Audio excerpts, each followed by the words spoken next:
I had to pull myself out. And at that time, my mom was actually the accounting manager. She said, if you're not selling, that was like half of our sales at the time. We're going to go out of business. And I said, well, listen, in order for us to excel and grow, that's what I'm going to have to do. People hear that all the time. You're supposed to work on the business, not in the business. The hardest thing to give up is sales, because that's the thing. I mean, $2 million a year, you're a hell of a salesperson.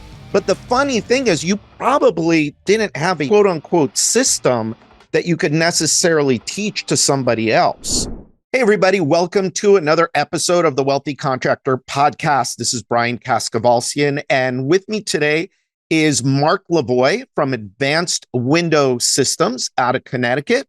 Mark, thanks for being here. Yeah, Brian, thank you very much for having me on your show. I'm super excited. You and I ran into each other in the hallway at an event a few months back. Yeah. I don't remember exactly how it went down.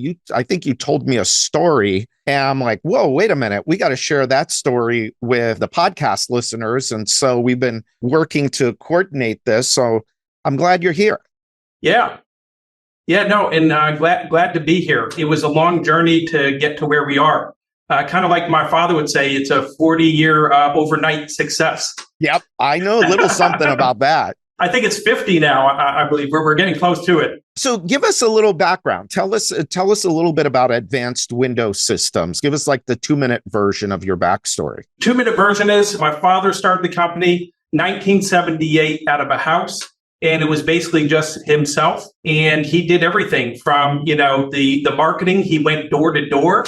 If they were interested, he would get the samples out of the car. He would do the sales. He would measure it up. He would then put the order in. And after that, had, a contractor that he would work with, and then he would schedule the job and pretty much do everything from start to finish. So he did that for quite a few years. In the 90s, mid 90s, we ended up growing out of the house and actually start to manufacture our own windows. Oh. So we manufactured our own windows from 97 for like 10 years. And after that, we outgrew that manufacturing and thought like, all right, it's either two things. We either got to expand the manufacturing or we find a national company to make a window exclusively for us. And we ended up going that route. Again, kind of continued to grow through the years. You find us, fast forward to now, we got, between employees and contractors, we probably have about 80, 90 people in the organization. And we have different departments doing those things that my father did, through the years.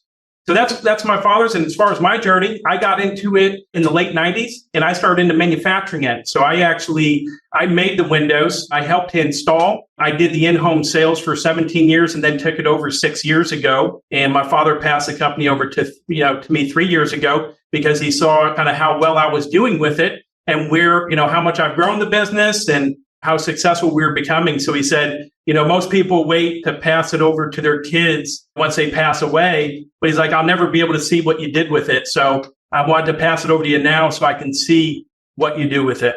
So I want to ask you about that, but I want to go to the manufacturing for a minute. We have a client right now in our Wealthy Contractor Success Society. And we did our meeting in March last month. And they have a manufacturing. They started making windows. God only knows why, but we had a conversation about it. And I told them, I didn't tell them, but I suggested, get the hell out of manufacturing windows because you can only focus on one thing, which is, I think, what you guys figured out, right? You're either going to be really good at manufacturing or you're going to be really good at the retail side of the business. Is that accurate? That's very accurate, Brian. That's exactly what happened. We really decided, we said, where are we going to steer the focus? Because I believe where, focus goes, energy flows. And, you want to narrow that path of focus because, you can excel a lot more when you're narrowed down. If you're trying to do too many things, you can't do all those things very well, right? So, that actually was kind of the idea. And that's where, after we stopped manufacturing, we did excel, and then we focused on the right products and kind of really narrowed our lane of what we're doing. So, and now today, we pretty much windows, siding, doors. Then we opened up a new shower bath division. Of course you did. So, like everybody else. But So good for you. Of course, you got to, look, But that's another avenue of growth is expanding product line. But as long as you've got the other parts and pieces, you've got marketing working, sales working, and production working, and you guys have killer reviews. So you must have a really good base of past customers that you can go to with new products and services. absolutely. We have great customers, and, it's always about taking care of the customer and doing the right things. And that's where, having professional, it starts from, the culture of who we are. We really tried to identify what were those things that made my father successful? What were those key values, right? And what we did was we really outlined the values of what it's based on, and we made that our foundation. You might be able to see behind me, we have in our logo, we have a house. And what we did was we put our key values in there, which are leadership, accountability, positive attitude, teamwork, growth, integrity, and innovation. So, it really, holding true to those values is really what's made us successful. And we built an amazing culture around that. So like integrity, always doing the right thing. And I think that's what it's all about is, you want to do the right thing for the employees, and you want to do the right things for the homeowners and the community. And when you do those things, great things come back to you. And I think that's where, we have a bunch of great people that put great things out, and we've had great reviews come back to us. So go through that list again. I thought it was just a few things, and I was trying to write them down because I was going to ask you about them. But I got as far as leadership, accountability, and then I had to stop to listen to you. So tell me what they were again. So it's leadership, it's accountability, positive attitude is one of our key values. Attitude, I love that. You attract what you put out, and when you put out positive and you have positive energy, positive thoughts, you really attract the positivity back in. So the other one, teamwork. Obviously, we have to work as a team to be successful. The better we work in harmony, the more synergy we create, right? And, we can produce and be a lot more productivity and everything else. But we're all hand in hand together. Growth is another big thing, just growth mindset, integrity, and innovation. Constant and never-ending innovation, always improving and looking at our processes and systems and what we're doing and improving those. Just for a little context. So growth. So you took over the business how many years ago? 6 years ago. 6 years ago.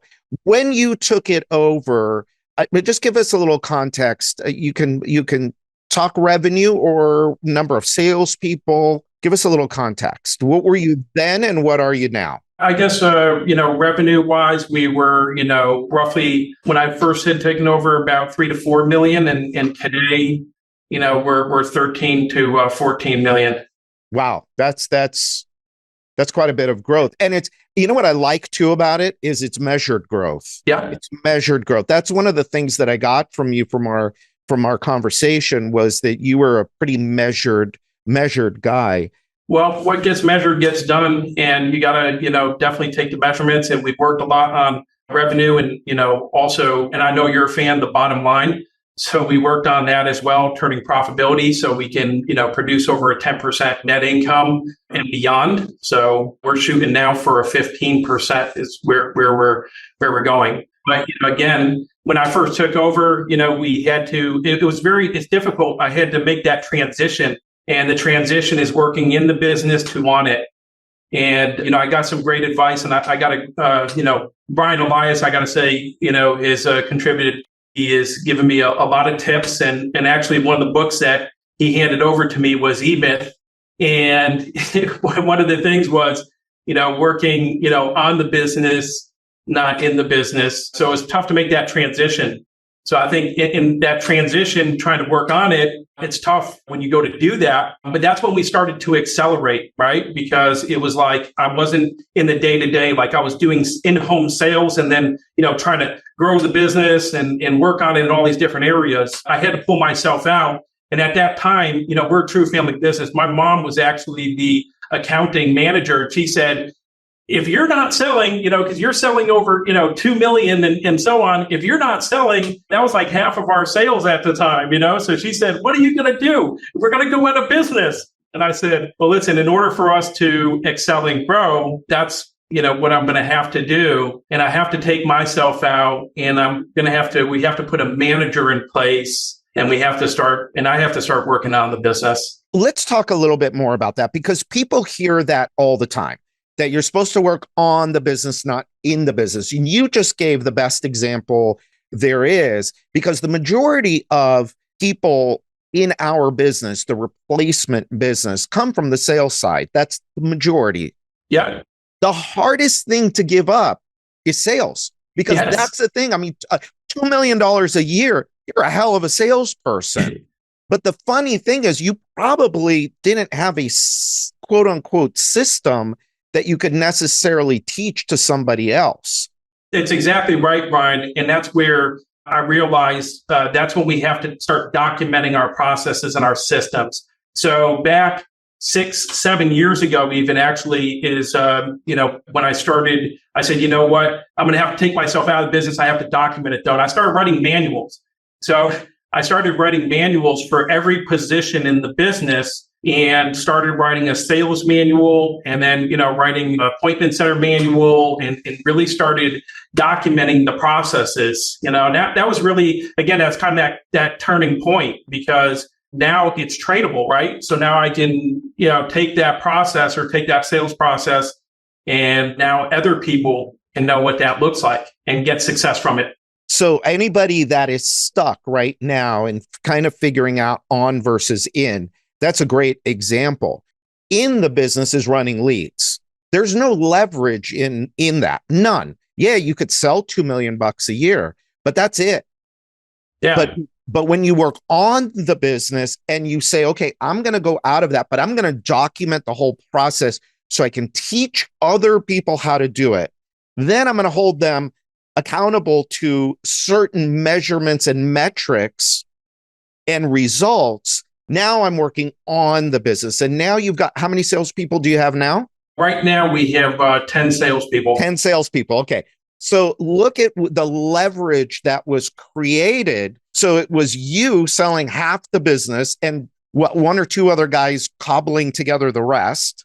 And that's not, listen, you guys probably were making a decent living, but you didn't have a real business until you were able to pull yourself out and put in those processes and systems. And you wouldn't have been able to grow had you not done that. And I think that's one of the hardest things for people to get in this business is, yeah, well, if I'm selling all of that, or if I'm whatever I'm doing in the business where I'm an expert, but it's another full-time job away from being the owner of the company, it's holding you back, and you can only get so far.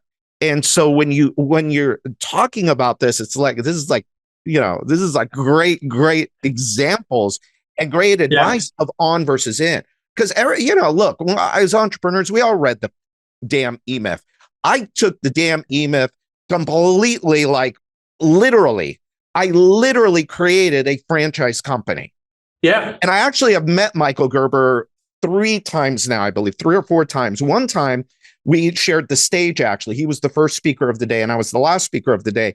And we saw each other at breakfast. And that was at a top 500 event? Yes, I think so. I saw him at a top 500 event. He ended up, he was there. But what's funny is the first thing I told him, I told him I did everything you told me to do. And I actually franchised my business. And he looks at me and goes, how'd that work out for you? And I said, which the way he said it was like he knew what I was going to say. Oh, I went bankrupt. And he laughed, of course.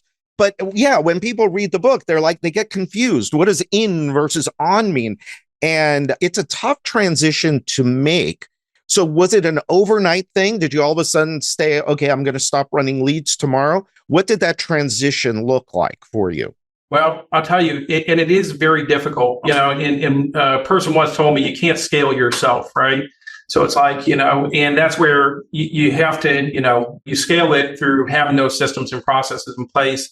And to get out of the business was very difficult because, I did in-home sales for 17 years. So it's like, I love doing it. I love being out there, love meeting with the customer. But good at it. Yeah. And, but the thing is, we hit this wall to where we were And it's funny, I put this up on a graph one time. You can see like we're like 3 million, 4 million for like years, right? And it's like, and it got to the point where you're just like, all right, got kind of fed up. Like, this is it. Like, we're going to grow this thing, tired of being where we are. And it was very difficult because there's this loss of like, hey, again, if I'm not out there, right? We had like 2 other guys. It's like we're 3, 4 million, me and like 2 other sales guys or whatever, maybe 3 at one point, And it's like, if I leave, like, this is it. And there's this feeling of loss and that everything, it's going to go downhill from there. And it's kind of everything too. So trying to make that transition was challenging. But I think you have to have faith and you have to have a clear vision and where you're going and what does that look like. And, you just have to start, transitioning. And I transitioned by taking less leads and then actually getting one of the guys to put in as a sales manager, right? So put a guy in to be a sales manager to start to run, and basically start to build because I knew okay, we have to build a sales team. So therefore, I'm not going to be there in-house selling and I need to get someone in there. So I took a guy that was actually selling at the time and said, hey, you know what do you think of this? You be the sales manager and start building out. And this is what we're going to do. We're going to, build a team here, So he started with that. So taking the less leads and transitioning the sales manager into that place and me kind of starting it at first as, the sales manager and transitioning him. And then, really the manuals, were a big thing when you document your processes and, your systems and your processes, because it's like, now we can train people, right? So, and that's one thing that, one of the things I remember when I had talked with Brian Elias is he said, you have to have great processes and systems, and then you get great people to come in and go through those processes and systems, and they're going to excel, right? And that's the thing, and that's where now, like I've been reading that book, and we've implemented traction right into and I'm sure I've heard you talk about it, and about that. It's like, yeah, you get the right people, right, and you get them in the right seat. And it brings out their unique ability. And I think that's what it's all about is you get great processes, you get great people. And if they want it and get it and have that capacity to do it, they're going to excel. And it brings out their unique ability. And just amazing how it transformed from there. So it went from 2, 3 to, now we got, a manager and 10 reps out there and it grew from there. Okay. So I wish I could I'm trying to take notes because there's like 3 places I want to go with that whole thing that you just did. The first thing is were the processes and the manuals that you created, were they perfect when you created them the first time? Absolutely not. And, that's the whole thing. And it's funny, I had to break away from that too, because I've always been like a perfectionist. And that was one thing I also had to learn to do is that understand that nothing's ever going to be perfect. And I just dove into it. So they weren't perfect and they aren't what they are today. But in order, there's a saying that I love is, you don't have to be great to get started, but you have to get started to become great. Good. That's good. So now it's like, I really go by that. And it's like, but at first it was so tough because it was like, oh, well, I want to make sure this is perfect before we, bring it out and do it. But after a while, I knew it's like, hey, it's not going to be perfect. And you got to put it out there. And you know what? You fine tune it. And, we've been kind of basically flying the plane and fixing it at the same time and updating it. And, it's like refining, right? So it started off as this basic manual. And if I showed you the difference between the two today, it's like, oh my God, day and night. And, but yeah. But say the saying again, though. Say the saying again. You don't have to be great to get started, but you have to get started to become great. There you go. That's what we should, what we should title this podcast episode. So the other, so I have 2 other places we got to go. So after you replaced yourself as a salesperson, which basically freed you up now to work on the business. So you went to work on manuals. What did you do after that? What was next? Well, what was next after that is we didn't have, being the kind of, the smaller company we had, right? We had people in the office that did everything. And it was really starting to separate out like different departments at that point. So, it was started with sales, but then it's like, okay, well, we have 3 people in the office that answer the phone, right? They answer the phone and they set up appointments and they schedule installs and they schedule service. And it's like, all right, you know what? If you're doing, again, like we kind of talked about, right? Like narrowing the focus. Well, it was like, all right, we need to start splitting things up so we can narrow the focus of what we're doing and become better at it, right? So what we ended up doing, appointment center was next. We broke away. We said, all right, let's get dedicated people that just set appointments. So we broke that, kind of away from the main, just 3 people doing it. And we took one of those 3 people and we said, you know what? You do excellent with setting appointments. And she was really great at it. And we said, you want to become our appointment center manager. And then that's kind of the spark of that department in a way. So then we came up with manuals on the appointment center and, refined a script so that then she can, train other appointment center reps and so on, and that we can build that separately. Yeah. And you just moved from there. So one of the things that happens is, so now, in order for you guys to grow, and one of the things that, for lack of a better word, scares people about going from salesperson, and taking themselves out of sales and now going and creating a selling system and hiring a sales team is, yep. Well, how am I going to have leads for these people? Was that a concern for you? You know what? As far as the lead wise, we started, and again, that was actually one of the big things that we did. We started measuring, right? Because at first it's, you rewind, like we didn't know, we would advertise in these different papers and we did TV, we did some papers, we did some online, but we weren't really good at measuring. And that was another big stage. So, we got appointment center going, but now it's like, okay, but now we need to, what are we producing for leads? It's like, we know we get like X amount of leads a month, but where are they coming from? Which sources are they coming from? How is each source producing, right? And you start breaking down and you start creating these, getting more detail with the KPIs and actually having KPIs. Because to be honest with you, it was like we weren't really crystal clear as far as, hey, we do this paper, how many leads are we getting from it? And then what are we producing from that?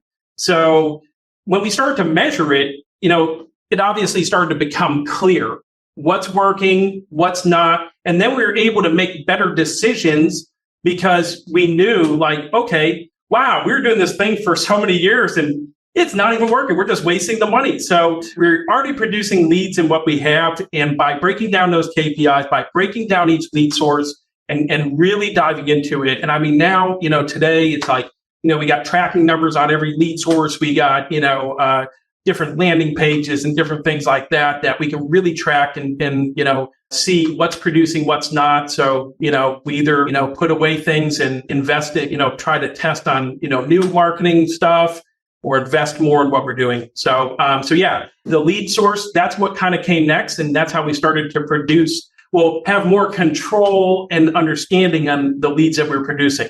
Wow, man, this is great stuff. I mean, what's interesting is there's a project I'm working on right now, and it has to do a lot with what you do in the business versus who you are becoming, who you are being.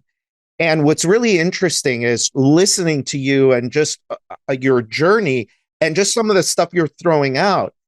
You went from, I'm a sales rep that produces $2 million a year, yeah, to, well, now I got to become something else. Yeah. I have to become a leader now. And you mentioned vision, you mentioned unique ability, you mentioned the E-Myth, you mentioned EOS, the book Traction. How important to you, you mentioned my buddy Brian Elias and how much you learned from Brian. How much of what you've done over the last few years is you personally just growing as a business leader? Just a tremendous growth in myself. And, I think, at first the focus was growing myself but, now the focus is helping to grow other people.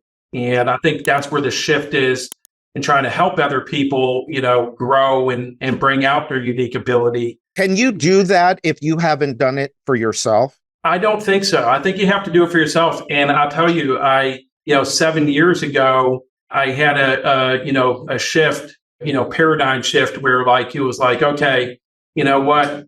Got to start changing up, working on myself. And I spent a lot of time, just to myself, reading a lot of books, listening to a lot of audios and, over and over different types of stuff and really seeking out how to become better. I started going to the top 500 events and hearing what other successful people were doing, right? And how they think and how they look at things. And it really, I had to change myself significantly, in order to get, to where I am today and as a company on a whole as well. So yeah, it is truly. And a lot of times I look back on that and it's really, I really believe it's the journey of who we become in the process, that is the true treasure. A lot of times we go, which don't get me wrong, profits and money, there's nothing wrong with that, but it's who you become in the process, of doing those things. Yeah. Well, one of my favorite quotes, and especially lately, just because I'm working,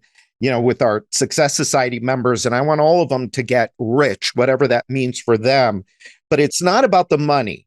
Jim Rohn said, make $1 million, not for the $1 million, but for what it will make of you to achieve it. And I say that, I use that a lot lately. In fact, I've probably mentioned it in a couple podcasts lately. It's all in the becoming and who to it. So I'm glad that you mentioned it and you put it that way. And it's really important too, to be a leader of people. And again, you just said this earlier, in order for you to lead a company, in order for you to get others to buy into your vision, you can't just be a guy that's doing everything, running around like a chicken with their head cut off. You've got to be clear. You have to grow inside as a person so that you know how to help others. Absolutely.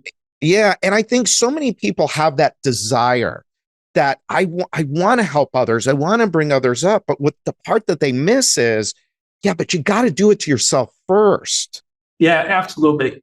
And it's kind of like the whole thing. I used to ask people, and they know better now when I ask people about their businesses, I want to know, are you making money? I want to know, because without making money, you can't do all of the other things, and it doesn't help you grow as a person. You need excess money to pay for the stuff that you need to grow, to hire good people, great people, to put all these processes and systems in place in order to grow. And so, so many people get stuck in the doing. And you mentioned it earlier. If you looked at the business, you guys were 3-4 million for a few years. Yeah. Well, that's because there wasn't a whole lot of personal growth going on. You were just doing the business the way you knew how to do it. Absolutely. But the business today at 13 or 14 million, soon to probably be 20 million or more, depending on what your ambitions are. I think you have pretty lofty ambitions, which is great. Absolutely. But now you're right. It's about the people, and it's about bringing the people up. And I think you have to be a bigger person. You've got to learn and grow as a person before you can help others do it. It's kind of like the whole mask thing, in the airplane. What do they tell you? And the loss of cabin pressure. Put the mask on yourself first. And so many people in this business are like, they tell me like, well, I want to do this to create jobs for my community. I want to do this so I can provide a good life for our employees. And I always ask them, well, how's that going for your family? Yeah. You want to help others get rich, whatever that means for them. But what about you? Are you rich? I think we have to do it first. We have to put the mask on first. And again, not because of the money, but because of what it makes of us, so that then we can go to others and we can say, come with me. I'm going to show you. I'm going to show you what it takes to win. I'm going to show you what it takes to succeed in our organization. I want you to come along with us. I agree. I love that. The mask, you took the words out of my mouth, because that's exactly, what I would say is the mask analogy. It's like, you have to take care of yourself first before you can help and take care of others. And it really is. It's focusing inwards. And it's funny when you focus inwards, how much then the exterior changes. 100%. This has been awesome. I want to have you back again because there's so much other stuff that I wrote down notes, so I gotta make sure and put in my notes because I got a bunch of other stuff to talk to you about. So I hope you'll come back again with us. Yeah, Brian, I would love to. I'd love to come back. I would love to chat. I'm all about. I can talk for days and days about working on the business, and again, you get into traction about the organization and responsibilities and KPIs and, all that stuff is just, I love getting into it. It's fun, right? It's fun to talk about that stuff now too. Yeah. And by the way, for everyone listening, Traction that he's referring to is the book by Gino Wickman, which EOS is based on, which we talk about EOS here a lot because it's literally changed our lives. Oh, yeah. Well, look, one of the other things I want to mention, I want to do a plug here for my 7 Secrets book. Mark just embodied every single one of the secrets, all 7 of them. And so if you want a free copy of the book, The 7 Secrets to Becoming a Wealthy Contractor, just go to thewealthycontractor.com, thewealthycontractor.com, and I'll buy the book. You just pay to get it shipped to you. And I'm happy to get a book in your hand. But here's a guy that embodies all 7 of the secrets. Is awesome. I'm really looking forward to another conversation with you. I want to ask you about I love that sign that you have back there behind you, but we'll leave that for next time. All right, Mark, thanks so much for being here. Appreciate it. Hang on with me for just a second. But to everybody listening, look, this is another one of those episodes that you could go back, listen to again, and you're going to get more nuggets out of it. I promise you. One listening on this one is definitely not enough. You're going to have to go back through because there's quite a few nuggets in this one episode. Mark, thank you. And to everybody listening, until next time, this is Brian Kaskavalciyan, and this is the Wealthy Contractor Podcast.